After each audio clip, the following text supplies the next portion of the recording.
Hi, welcome to today's video.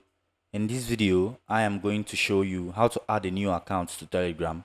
And yeah, so if you're new to my channel, please subscribe to my YouTube channel and turn on the bell notifications to get updates on my posts.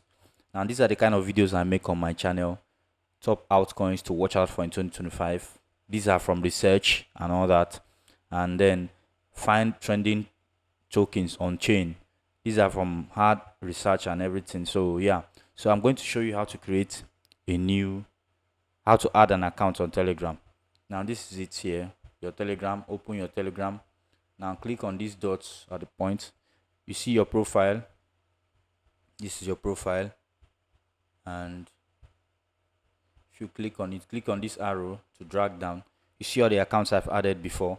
Now I'm able to add more than 3 because I have a check mark. I have a subscription on this Telegram. So if you don't have a check mark, you may only be able to add 2 accounts. So if you want to get more accounts added, have a check mark. So now I have a check mark, then I can add an account if I want to create a new account. You know, if you have anyone you have already created, this is because I'm using a system. You can easily scan it and add anyone you want to add to it, or log in using a phone number. You can log in here or add an account using your phone number also. But now I don't want to create a new one. I'm just showing you how to create an account if you intend to create anyone for yourself. So thanks for watching this video. I intend to see you in my next video. Please, if this video was helpful to you, please like, subscribe, share my video. Thank you.